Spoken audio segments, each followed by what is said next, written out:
My name is Leona Hayes, 2 weeks. That's how close we were to opening. The menu was finalized, the wine pairings locked, the staff trained. I'd poured my soul into every inch of that space, from the custom lighting I sourced locally to the hand-picked tile in the open kitchen meant to reflect warmth and welcome. And then, with one smirk and a lazy wave of his hand, Brandon Whitmore, the smug hotel owner in a designer suit, tossed me out like yesterday's specials. This concept? It's fine. A little too safe. We're pivoting, he said, the words rolling off his tongue with the kind of careless cruelty only a man born into money could master. Pack your things, Leona. We've hired someone with a real pedigree. I stood frozen in the dining room I had created from scratch, the echo of his footsteps disappearing down the hallway, while the plans, the recipes, and the years of wisdom I had poured into this place were now being handed to someone else, someone who hadn't broken a sweat for it. Brandon didn't just fire me. He gutted me professionally. I wasn't just an employee. I was the one who dreamed the restaurant into being. I'd built the brand voice, tested every dish, worked 14-hour days with vendors, chefs, investors. And he waited until the final hour to cut me loose, knowing I'd done all the hard work for him. And for what? So he could slap a new name on it and bring in some flashy, James Beard-winning chef from New York. Someone with credentials, not small-town charm, as he so mockingly called my background. I didn't even get a thank you. No mention in the press release. Nothing. As I packed up my things in silence, I felt hollow. This wasn't just a job loss. This was a theft of my work, my name, my vision. The restaurant I had created was going to open without me. And the man I once trusted to champion my ideas had used me as a ladder and kicked it down the second he reached the top. But he made one fatal mistake. He thought the fire he stole from me was the only spark I had left. I walked out of the Sterling, rose for the last time clutching a cardboard box filled with my notebooks, kitchen clogs, and a framed picture of my grandmother, the woman who first taught me how to season without measuring. It was raining just enough to sting, and I stood there on the sidewalk for a long minute, my eyes locked on the polished glass of the dining room I had brought to life. I should have been inside putting the final touches on opening night. Instead, I was out on the street with a pink slip and a heart full of rage. Then I turned. Just across the road, like some strange twist of fate, there it was, a corner space with wide front windows and a for lease sign hanging crookedly in the rain. It had once been a vintage clothing shop, the kind of spot you'd walk past, without thinking twice. But in that moment, something shifted. The pain in my chest didn't vanish, but it realigned. If Brandon wanted to use my vision without me, fine. Let him try. Because what he didn't realize was that the vision itself had never lived in those walls. It lived in me. The next morning, I spread my recipe journals across my kitchen table like sacred texts. I brewed a pot of strong coffee and started sketching out something wild, raw, and mine. Not polished and predictable like Sterling Rose, but alive. A place where the food changed with the land, where guests felt like family and the table told a story. I called it Bloom, because that's what I intended to do. Grow. Even from this wreckage. I didn't have investors. I didn't have a team. But I had friends, real ones. The first to call was Carlos, my sous chef. He'd heard what happened. "You built that restaurant, Leona," he said. "I'm not cooking for someone who stole your work. Tell me where to be." That was all. He needed to say. He was in. Then came Margaret, one of the most brilliant brand strategists in Portland, and someone I'd met during a local food sustainability panel. She didn't hesitate either. "Let's do this," she said. "You give me equity, I'll give you a campaign that'll bury him. Let's build something with a heartbeat." Even the food blogger who had been following the Sterling Rose story texted me, "You're the story, not him. Tell me where you land." I want to be the first to cover it. For the first time in days, I smiled. Brandon had taken the restaurant. But what he couldn't steal, what no one could, was the fire in my gut and the belief that good food, honest food, paired with real community, was stronger than any hotel branding strategy. The building was gone. The paycheck was gone. But my name, my integrity, and my creative soul were intact, and that was more powerful than anything Brandon could ever put on a plate. 3 days after that stormy afternoon outside Sterling Rose, I was standing in the middle of the dusty, half-lit space that would soon become Bloom. The old vintage shop still smelled faintly of mothballs and linseed oil, but the exposed brick, warm hardwood floors, and oversized front windows had something no amount of money could buy: character. Unlike the sterile perfection Brandon curated, this place had soul, and it was mine. I signed a short-term lease, with trembling hands, betting every dollar of my savings on the notion that if I built something honest, people would show up. There was no grand announcement, no press release. While Brandon was busy prepping his champagne tower and string quartet across the street, I was cleaning grease traps and spray painting chairs in the back alley. Carlos and I spent 14-hour days building out the kitchen from scratch. Margaret crafted a minimalist teaser campaign that dripped mystery and authenticity. Just a whisper of what was coming. A restaurant with no menu, a kitchen with no wall, a table with no barrier. We launched an Instagram page with a single line: Portland, we're almost ready to bloom. Within 48 hours, the food scene was buzzing. Instead of waiting to open after Brandon's grand debut, I decided to go live the exact same night. If he wanted to put on a show, then I'd host a gathering. I called it a preview dinner and sent invites to local food critics, bloggers, and even a few old investors I'd met back in the Sterling Rose planning days. No printed menus, no formal courses, just a rotating lineup of dishes inspired by Oregon's fall harvest and plated right in front of the guests. They could see us chop, cook, plate, and explain. It wasn't a performance. It was participation. We weren't trying to be trendy. We were just being real. When the first guests walked in and sat at our reclaimed wood tables, the energy was electric. No white tablecloths, no pretentious wine pairings, just laughter, steam, and the clatter of cast iron. People didn't just eat. They lingered. They asked questions, shared stories, even helped plate desserts. Across the street, I saw Brandon on the sidewalk, talking frantically on his phone, eyes darting toward our softly lit window. An hour later, his assistant walked in, pretending to browse. I offered her a beet tartlet with chèvre and sage honey. "Tell Brandon good luck tonight," I said, smiling. That single sentence felt like the match hitting gasoline. Because Bloom wasn't just a pop-up anymore. It was a movement. By the end of the night, our entire opening week was fully booked, and I hadn't spent a dime on PR. The press didn't care about his velvet chairs or overpriced caviar. They cared about the story, the food, and the feeling. Brandon built a restaurant. I had built something far more dangerous, a reason for people to care.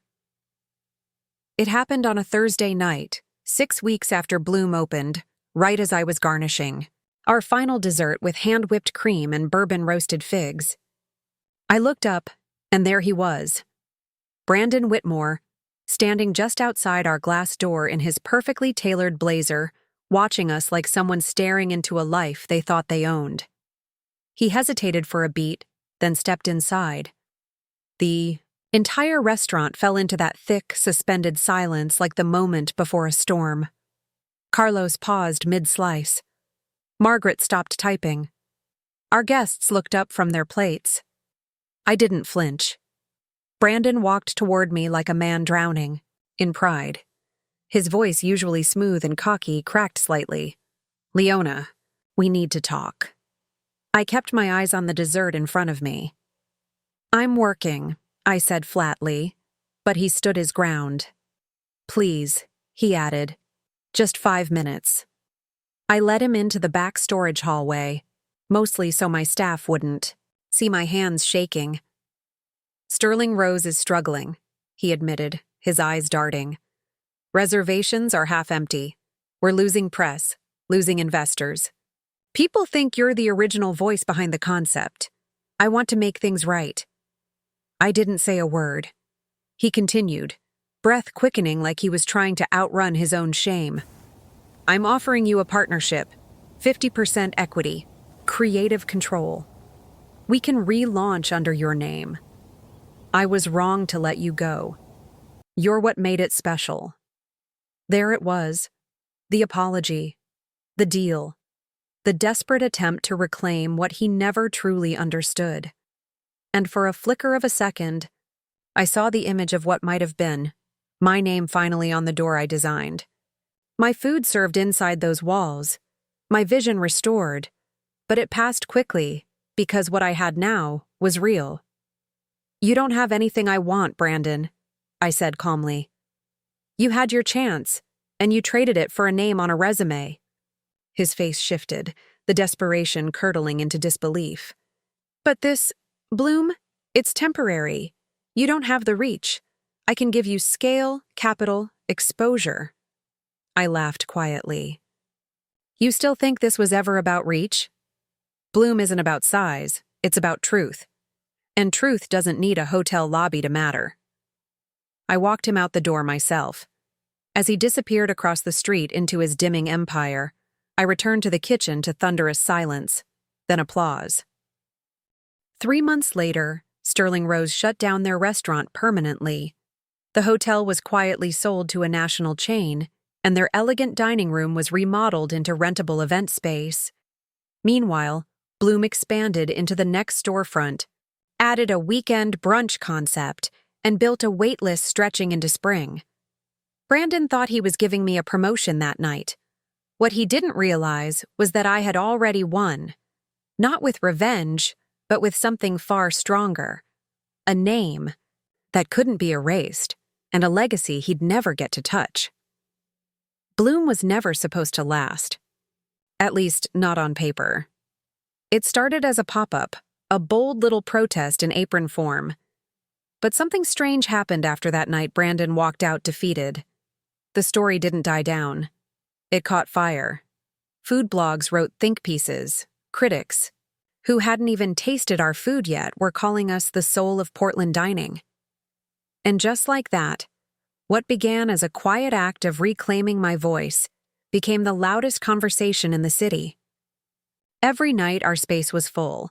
Students on dates, older couples who'd followed my recipes for years, off-duty chefs, even the odd celebrity in sunglasses pretending they weren't famous. But it wasn't just the crowd that changed. It was us. Carlos, who had once been my right hand in someone else's kitchen, was now my partner in every sense. He knew the heartbeat of Bloom just as well as I did. His ideas sharpened mine. His precision pushed me. When we finally signed the lease to make Bloom permanent and expanded into the shop next door, I didn't hesitate. His name went right next to mine on the business license. And then came the twist no one expected. Thomas Hartwell, the very chef Brandon had brought in to replace me, showed up one night after closing with his sleeves rolled and humility in his eyes. I read the articles, he said quietly. I tasted the food. This is what I thought I was coming to Portland to do. He didn't ask for a job. He asked if he could learn. A James Beard winner asking for a stage in my kitchen. That's when I realized just how far we'd come. We created a profit-sharing model.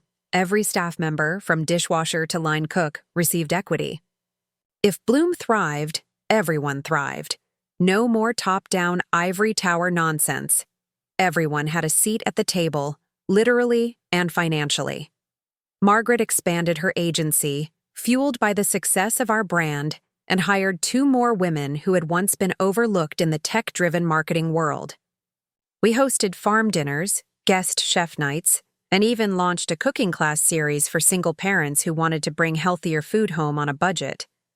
Bloom wasn't just a restaurant anymore. It was a living, breathing movement. A place where the rules weren't just rewritten, they were thrown out entirely. Brandon built Sterling Rose to impress investors. We built Bloom to feed people's spirits. And it showed in every bite. I used to think success meant having my name on the menu. Now I knew better. True success was walking through the kitchen on a Friday night and seeing your team laughing between orders. It was the kid from the dish pit asking for your bread recipe so he could make it for his mom. That was Bloom, and that was mine. It started with a single line in Portland Monthly. Bloom isn't just a restaurant, it's a reckoning. From there, it snowballed. Food and Wine ran a feature calling us one of the 10 restaurants redefining American dining. Not female-led, not farm-to-table, not local darling. Just defining. Period. And that meant everything. Reporters came not just to taste the food, but to understand how a pop-up with mismatched chairs and an open pantry became the most talked-about culinary movement in the city. And we never paid a single PR firm. Our story was the press. The David vs. Goliath narrative wrote itself. Leona Hayes, fired 2 weeks before launch, rises from the ashes across the street and builds something so compelling that even the chef who replaced her asks to join. It was poetic, and the world ate it up. Investors came knocking with checkbooks and pitch decks, wanting to franchise Bloom in LA, Austin, Seattle. I turned them down. Every single one. Because the minute Bloom became a chain, it would stop being Bloom. This place wasn't born from boardrooms or scalable models. It was born from grief and grit. And I wasn't about to sell that out. Instead, we reinvested inward. Added a rooftop herb garden. Partnered with a local artist to create hand-thrown ceramic plates.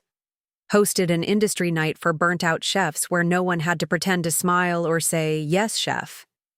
Even more surreal were the calls from other chefs, big names. People I used to follow on social media while eating instant noodles after closing shifts. They wanted to cook with us, collaborate, not compete. One night, I stood in our open kitchen watching a line of guests wait to get in. Not because of Instagram hype, but because they felt seen here. No velvet rope, no curated exclusivity. Just food that honored the land and people who made it.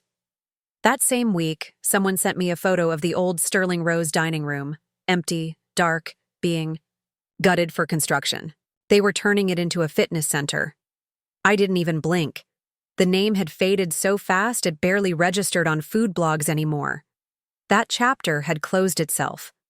Bloom, on the other hand, had a wait list into the next season and a growing community of staff, farmers, guests and creators who believed in what we were doing.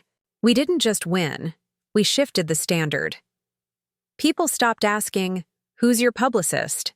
and started asking, "How do we build something like this in our neighborhood?" That's when I knew. Revenge wasn't the headline anymore. Legacy was. I hadn't just reclaimed my place in the industry. I'd rewritten where the table even stood. They kept coming. Offers, proposals, glossy pitch decks with promises of national reach. "Leona, you could franchise this. You're sitting on an empire," one investor told me over coffee. But every time someone tried to turn Bloom into a brand, I felt that same cold, hollow sting I'd felt the day Brandon fired me. That's when I knew this was never about expansion. It was about intention. Bloom didn't exist to multiply. It existed to mean something. To prove that food could still be sacred, that a table could still be a place of healing, not hierarchy. I wasn't here to chase stars or scale my soul.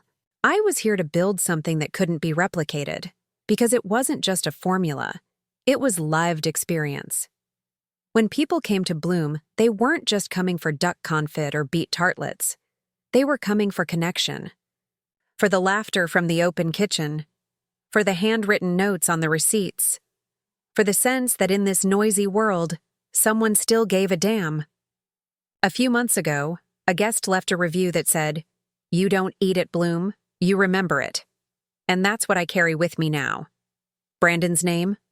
Gone. Not even a whisper in the food scene. His hotel still stands, but no one mentions the restaurant that used to be there. Meanwhile, our team has grown to 15. Every single one of them holds a stake in the business. Carlos and I now co-lead workshops for young chefs who've been told they're not polished enough or too emotional for fine dining.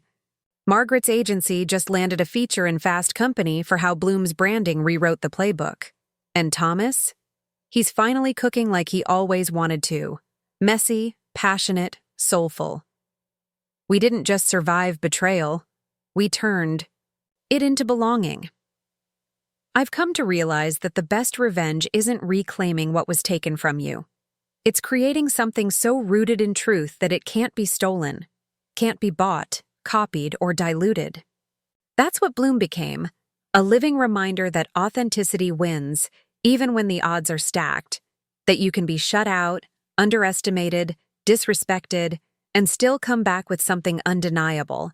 So if you're still reading this, and you've ever been told you were too much, too raw, or not enough, let this be proof you are not the problem. They just couldn't handle your light. And sometimes getting pushed out of the room is exactly what you needed to build your own damn house. If this story lit a fire in you, like, subscribe, and drop your thoughts in the comments below. I'd love to hear what you're building next. Let's turn our scars into blueprints.